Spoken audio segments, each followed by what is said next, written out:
Metan oshdimi? Qanchalik oshdi? Oshgan bo'lsa, bitta zapravkasiga 30 ming 40 ming so'm qo'shildi. Umumiy bitta mana shu ballon to'lishiga 250 kilometrgacha yuradi. 90 talik ballon bilan kamida Cobalt mashinamiz 90 ming 100 ming so'mga to'ldirsangiz 250 kilometrga agar 80 benzin hisoblaydigan bo'lsak, 80 benzinda 200 ming so'mlik kamida yoqadi.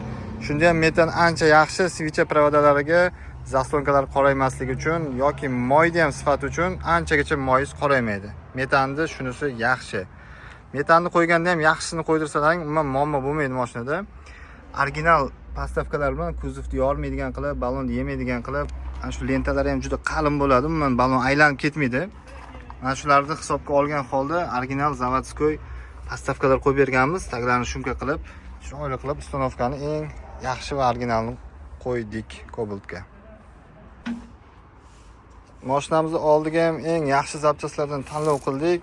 Zapravichlari va ekstra original reduktori metan uchun eng ideal reduktor hisoblanadi. Original ejektorimiz italyaniki, umuman ovoz chiqarmaydi, ishlashlari juda ham zo'r. Baquvvat ejektorlardan tez va ovozsiz ishlaydigan ejektor Italyani Rail'di. Valtek degan ejektordan ustunovka qilganmiz va Stag 200 GoFast miyamiz Polshani original miyasi. Mana shunday original zapchastlar bilan ustanovkamiz 5,5 million so'm bo'ldi. Eng zo'r ustanovka original zapchastlar bilan 20 ming kilometr yoki 1 yilgacha garantiya beramiz ishimizga. Xizmatlar bo'yicha nomer qoldiramiz. Kimga shunaqa sifatli original xizmatlar kerak bo'lsa, bemalol aloqaga chiqinglar, narxini kelishamiz.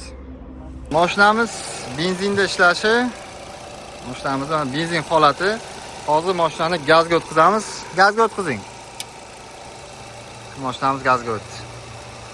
Motorda ovozlar o'zgardi. Yaxshi ustanovka bo'lsa, original zapchastlar bilan mashina zo'r ishlaydi. 80 benzindan ancha yaxshi bo'ladi metan. Xizmatlar bo'yicha nomer qoldiramiz. Bemalol aloqaga chiqinglar, narxlarni kelishtirib chiroyli qilib